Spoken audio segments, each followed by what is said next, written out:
gestur itu, ada perhatikan nih. Apa maksudnya ini? Majalah Femina itu hanya menarik orang untuk beli. Ya, memasang Inul, memasang siapa. Ini kan simple sekali ya. Jadi dipasang posternya si Daka Lalu segala itu adalah untuk menarik.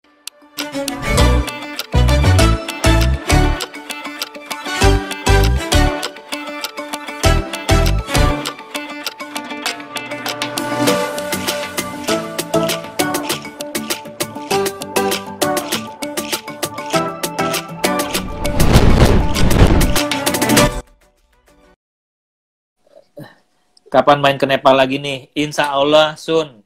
Masih belum puas kemarin ya Bang ya? Tuh Edi Ya. Wibowo tuh. Dia punya kopi apa enak tuh? Kopi pakai wine ya? Wine coffee itu ya? Itu teman-teman Teman-teman, kalau ke nginepnya di tempat Edi Wibowo tuh ada kopi house-nya juga, tempatnya iya. enak juga tuh. Airnya Ya, bersih di teman-teman Kaliangkri. kalau mau jalan-jalan ke Nepal Van Java, Desa Butuh. Nah, untuk nginep yang terdekat salah satunya di tempat Mas Edi. Mas Edi juga punya tempat kopi. Kopinya enak banget. Itu ada Dan orang Mas Edi itu Mas Edi menguasai Wibowo. banget di Nepal Van Java, menguasai banget ya, kenal semua orangnya. Iya, bisa dibilang Ya. guide lokal ya. Halo Mas Tony Mijati, Estu Jawa, Mas Kanal Budiarto, Bejor, Suwengson, Iwan Tazar, Andro Dwi, Sweeper, Sunar Jati, yang Mbah Hijul, Miong Kerlian Sanda. Kita sama teman-teman dulu. Halo Bude Hermandari. Oke, saya juga tadi ada Mas Romi Perbawa, ya. Halo Mas Kantariksa. Tadi ada bukan soft launching secara online ya, bukunya Mas Romi, Aulam Him. Bener ya kata-katanya? Aku ingin pulang tuh bahasa Timur, tuh bukunya keren banget. Nah, ini juga aku promoin lagi, ini bukunya dari Bu Hermandari Kartowisastro, Ruta 77 ya. Ini keren banget, kuratornya Mas Bea Wiharta. Ini berisi perjalanan Bu Hermandari di negara Latin ya. Ada Kuba, ada Patagonia, bukunya keren banget. Teman-teman bisa order langsung. Kebetulan Bu Hermandarinya ada hadir di sini. Tadi juga yang bukunya Mas Romi, teman-teman bisa order di Pana Institute. Jadi untuk di acara Obras saya akan tetap bantu promo teman-teman yang bikin buku ya. Jadi kalau ada teman-teman sini yang bikin buku, sampaikan ke saya akan promokan ya, karena kita mendukung supaya Indonesia ini lebih banyak buku fotografi. Acuannya nasional dulu aja gitu ya. Oke, waalaikumsalam. Halo Nobito, welcome back Pak Muhammad Al-Katiri, Molisae yang ngasih berlian banyak banget tadi. Exal, Wadobila, Waksona, Taufik Zamzami. Oke Bang, ini udah ngumpul 78 orang lagi, kita lanjut. Tapi jangan serius-serius amat Bang. Oke.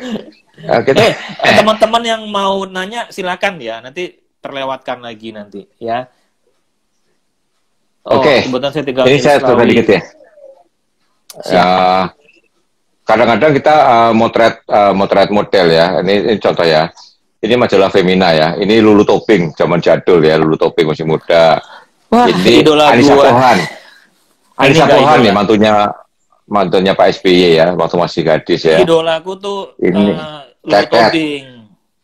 Tetet. Ini saya lupa namanya juga. Ini siapa coba? Ayo. Dian Sastro. Bang, kita ini masih punya ini loh Bang, masih punya kalender buat dibagi-bagi ya. Giveaway. Oke. Abang siapin pertanyaannya Bang. Oke, baik. Kita keluarin 2 lagi malam ini. Gitu. Anda perhatikan ya, ini majalah Femina kenapa saya tembakin cover-covernya. Anda bayangin nggak, Anda jadi fotografer Femina, hari ini Mata Lulu Tobing, minggu depan Dian Sastro. Selalu setengah badan gini, ya. Masa gayanya sama terus? Karena simple ya, hanya gayanya aja. Anda bayangkan ya, jadi hanya gesturnya aja, itu nyusahin loh tuh. Ini ya, gayanya nggak diganti kan?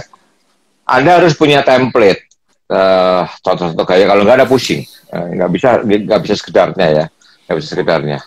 Ini ada Syahrani ya. Ini Indah Kalalo, zaman masih. Ini siapa coba? Ayo. Ah, nggak suka. Siapa tuh? Siapa? Inul. Inul zaman jadul. Inul zaman Sukanya jadul. Ini tetap. Jihan Fahir. Oh iya, Jihan Jihan. Fahira, pangling nggak? Jihan Ah, Fahira. ya, oke. Ini siapa Tetap coba? Santi. Santi. Nah ini siapa? Ayo. Bang, ini Atiat. abang ngetes orang zaman jadul mulu nih, ntar keluar. Yang komen orang Makanya jadul semua lagi. saya kasih tahu, ini template zaman dulu saya masih aktif, karena saya butuh ide ya. Sekarang saya udah nggak begitu aktif di gini-gini ya, nggak perlu terlalu mikir. Dan kadang-kadang sekarang kita nggak saling mikir gini. Karena postur, gestur itu gini ya, perhatikan ya. Gestur artinya pose itu kenal usia. Coba lihat. Ini hanya untuk gadis muda. Sekarang dulu titik amal sekarang pun udah nggak pantas gaya gini nih, sorry. Gaya tangan ke atas ini hanya untuk wanita muda ya. Anda bayangin wanita umur 30 suruh gini atau pakai kebaya suruh gini ya. nggak kena banget ya kan. Nah, jangan salah ya. Gestur itu Anda perhatikan nih. Apa maksudnya ini? Majalah feminin itu hanya menarik orang untuk beli. Ya, memasang Inul, memasang siapa. Ini kan simple sekali ya. Jadi dipasang posternya si Daka Lalu segala itu adalah untuk menarik perhatian. Cover itu adalah wajah sang majalah ya. Jadi nggak main-main ya, cover itu dipasang ya.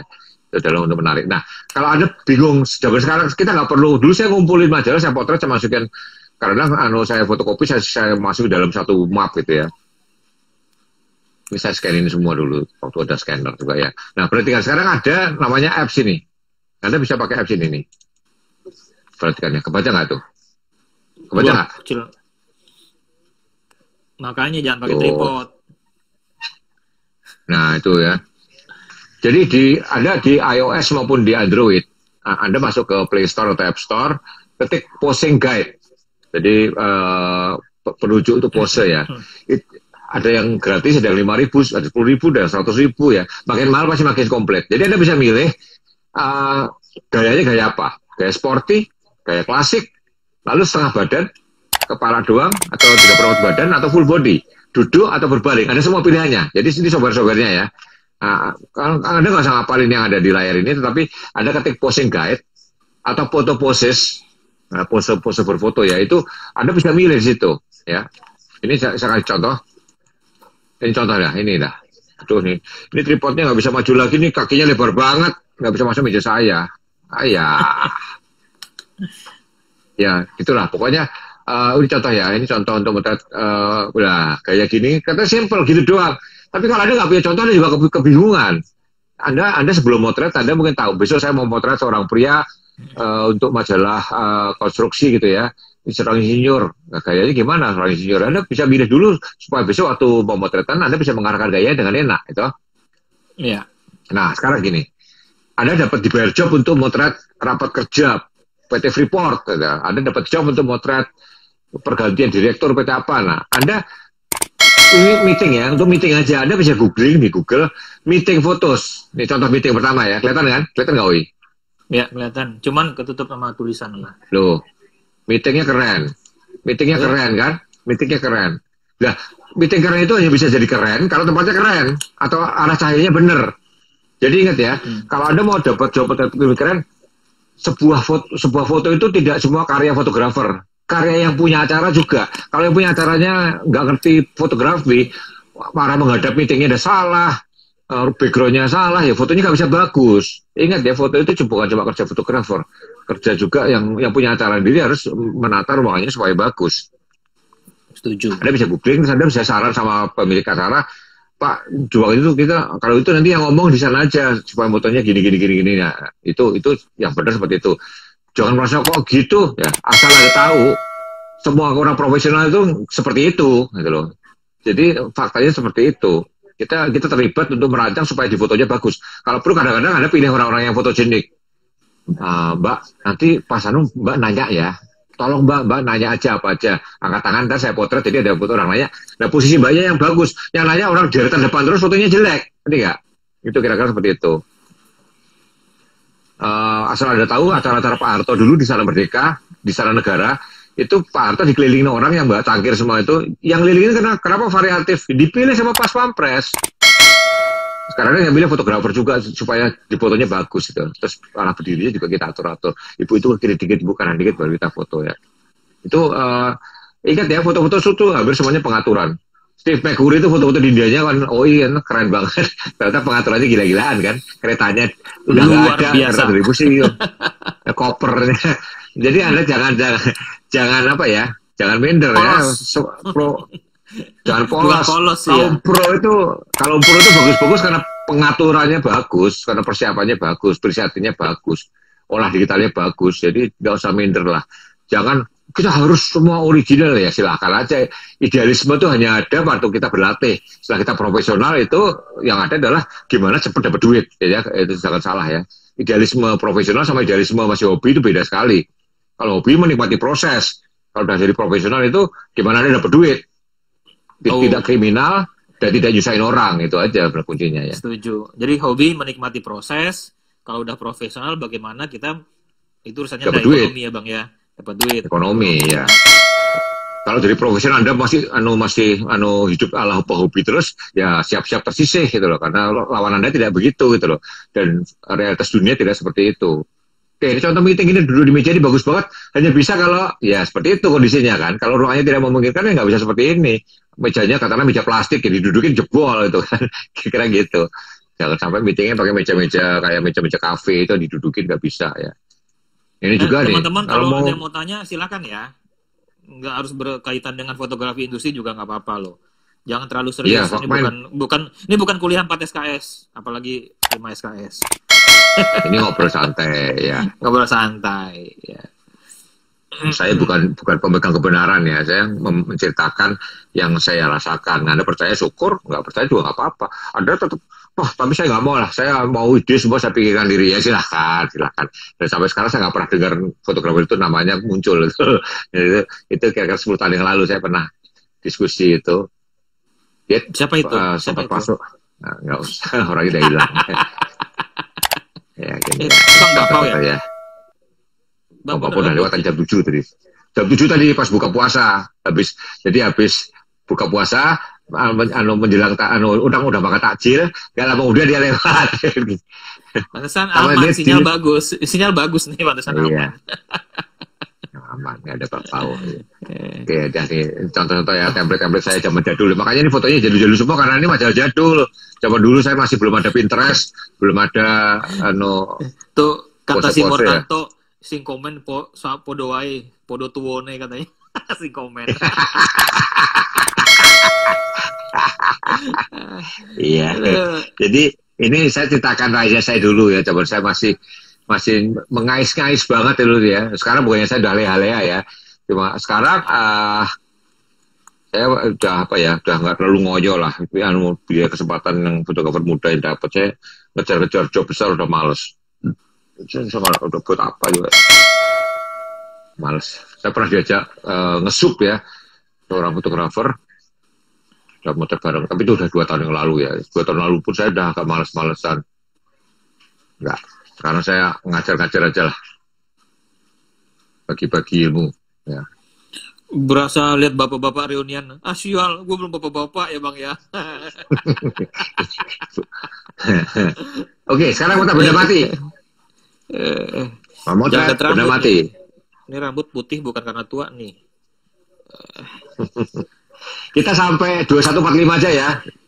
Saya tadi siang divaksin kedua. Agak teler. Iya. Iya teman-teman, ya mohon maklum ya. Maklum lah, opung-opung orang tua. Divaksin kedua dia pasti ngantuk lagi. Iya. Makanya jangan serius-serius banget. Yang pertama dulu, efeknya sama sekarang lebih parah yang sekarang ya. Tadi habis laparnya lebih parah karena puasa sih. Bahaya. Karena Bang. Bukan. Disuntiknya tadi Sinovac juga ya? Ya sama, harus sama. Harus sama, Sinovac harus dua. Bukannya, kalau Sinovac gawat juga. Tadi kan Iceland udah dibuka, tapi yang Sinovac nggak termasuk yang disertifikasi. Lama banget. Jadi kalau Sinovac nggak boleh masuk sana masih? Enggak. Jadi hanya ada 3, AstraZeneca, Pfizer, sama satu lagi dari Amerika juga tuh. Ada 4 yang dari India juga. Sinovac nggak termasuk.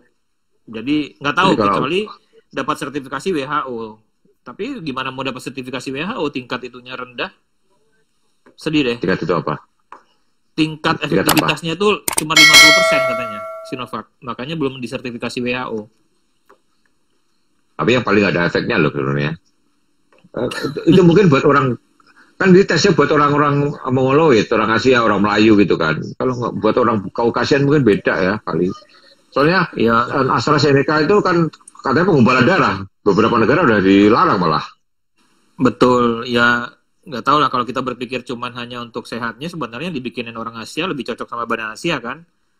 Tapi nggak tahu. Tapi ya gimana, ini jadi Iceland udah per hari kemarin itu sudah buka terima siapapun tanpa harus isolasi mandiri di sana. Nah cuman hanya nih aku sertifikasinya itu Pfizer, BioNTech, terus Moderna, AstraZeneca, sama Janssen. Hanya 4 itu yang sertifikasi WHO yang diterima. Jadi kalau kita udah Sinovac mau ke sana, ya harus isolasi mandiri lagi di sana. Isolasi. Bukan isolasi mandiri, ya isolasi di sana. Repot deh. Makanya nanti kalau ada yang mau vaksin mandiri, pilih yang 4 itu udah jangan Sinovac. Kalau mau masih pingin jalan-jalan ke Eropa ya. Gitu. Itu Iceland doang atau seluruh Eropa? Nih, aku cuma dapat informasi Iceland karena kan kiblatnya kita ke Iceland. Iceland. Aku maskernya punya tuh Iceland. Oke, terus memotret benda mati. Oke. Tadi kan saya bilang sama Anda, benda mati itu nggak bisa diatur, nggak bisa diatur. Jadi kita yang full, pengaturan full ada di tangan kita. Ini contohnya saya ambil dari waktu saya motret museumnya Pak Saryal Jalil almarhum di Kemang Timur nomor 66 itu, Kemang Timur 66 ya. Jadi Pak Jalil itu pemilik biro iklan AdForce, biro iklan yang nggak main-main ya. Pak Jalil itu kaya raya sekali ya, punya rumah di New York, punya rumah di Hong Kong. Pas satu titik dia kena serangan jantung dan nyaris meninggal. Dia tiba-tiba sadar bahwa umur dia tidak mungkin lama lagi. Dia jual semua asetnya di luar negeri. Dia lepas AdForce juga dilepas salah satu biro iklannya. Terus dia fokus sama barang-barang kesayangan dia. Jadi duit-duit penjualan asetnya di luar negeri itu simpan di deposito, bunganya cukup untuk menjalankan museumnya kalau dia sudah meninggal gitu ya. Terus dia nyari fotografer, ya ketemu saya nggak tahu gimana urusannya, ketemu saya terus saya motretin, jadi buku, terus dia meninggal tahun lalu ya, dimakamkan di halaman rumahnya. Nah, dia punya patung Ganesha yang bagus banget tuh, nggak tahu gimana, itu harusnya masuk museum, tapi kenapa bisa di tangan dia juga ya. Jadi buat pecinta Ganesha. Ya, pencipta Ganesha. Mungkin karena saya suka Ganesha, saya dipotret ya. Covernya Ganesha. Kenapa? Pertanyaannya sama nih tadi nih, dari Sanom Mijadi nih. Kalau motret, maaf jenazah, masuknya motret benda mati nggak ya? Walaupun orang udah mati, tapi itu nggak benda mati ya harusnya ya? Gini, motret jenazah sama motret mayat beda ya. Jadi kalau ada orang meninggal, terus keluarganya ngelilingin juga, Anda motret human interest sebetulnya. Bahwa point of interest-nya jenazah itu. Jenazah sama mayat beda ini ya. Kalau Anda motret mayat, katakan mayat dipotong-potong, Anda kan motret pemotongannya di mana, detail potongan ya, itu beda, itu benda mati, betul. Anda motret mayat benda mati. Kalau motret orang meninggal itu human interest. Itu pisahkan ya. Sama-sama manusia itu sudah tidak bernyawa, tapi konteksnya adalah manusia orang meninggal atau mayat. Ya, kalau mayat ada halaman Metropolitan Kompas itu, Anda motret bekas itu untuk dokumentasi ya, bukan untuk dimuat ya, atau untuk laporan. Ada dibayar polisi untuk forensiknya ya, jadi sebelum itu benda itu dibelah-belah lagi, dipotretin kondisinya, atau kecelakaan, tergiles truk ya, kondisi waktu dia tergiles itu ya, Anda motret mayat itu benda mati, betul, benda mati. Tapi kalau ada pejabat meninggal terus presiden layak, itu Anda motret jenazah, itu human interest ya, karena orang-orang sekitar yang hidup itu mempengaruhi foto itu. Oke ya, buat yang nanya itu jangan ditanya lagi. Fokusnya ya, jangan ditanya kemana aku pergi. Dari jawab ya. Jadi kalau jenazah itu larinya ke HI. Tapi kalau emang mungkin kalau korban-korban kerusuhan atau korban bencana itu gimana Bang? Masuk mayat. Saya motret, Anda cari di ya? Twitter saya, Instagram saya, waktu saya motret 300 mayat di kamar mayat RCM. Itu kalau ada tangan kelihatan atau potongan kaki kelihatan itu nggak akan dibuat Kompas. Jadi saya kadang aktif, saya geser-geser supaya masuk ketutupan sama plastik gitu kan. Saya geser-geser, ini ikut ketendang nih ikutnya ya. Jadi saya geser-geser supaya mayatnya nggak menyeramkan. Itu mayat, betul-betul benda mati. Benda mati jadinya ya. Oke Bang, lanjut. Kakak Ari, Oke. apa kabar? Ini contoh pertama. Ini koleksinya Pak Jalil itu di Museum Tengah Kebun itu patung Garuda buatan Bali abad ke-18, abad ke-19. Ya tua nih, ya tua sekali. Tua sekali. Dia belinya dari Singapura lagi. Jadi Anda perhatikan ya. Ini foto ini, lighting saya atur, backgroundnya saya pilih warnanya supaya benda ini dokumentasi ya. Supaya benda ini kelihatan detailnya seperti apa. Angle-nya terbaik menurut saya ini. Ya, angle terbaik ini. Yang terbaik ini. Terus nah, kalau ngomongin ukurannya berapa, ini dulunya mau dikasih penggaris atau dikasih suatu skala di sebelahnya. Saya bilang jelek Pak sayang. Nanti skala ukurannya bisa diteksi aja. Tinggi sekitar 45 cm misalkan seperti itu. Itu asumsi saya ya. Tapi Pak Jalil orangnya nyantrik. Ya berarti kan benda lain ya. Tuh dikasih jeruk tuh. Kelihatan nggak? Dikasih jeruk. Jadi yang tadi juga mau dikasih jeruk, mau dikasih tomat, dikasih cabai. Jadi dia bilang itu sebenarnya jeruk sama cabai ya. Jadi kita kasih benda skala arbain supaya orang tahu kira-kira segede apa. Ya, saya nurutin. Tapi yang Garuda tadi saya keberatan. Jadi ini kasih jeruk dipotong, jeruk nipis kan. Jadi kira-kira tahu ini benda dari Cina, dari umurnya 2000 tahun katanya ya. 2000 tahun ya, percaya aja lah. Saya percaya aja. Tapi ini dia beli dari lelang. Dia untuk skala dia kasih jeruk sama cabai merah gitu ya.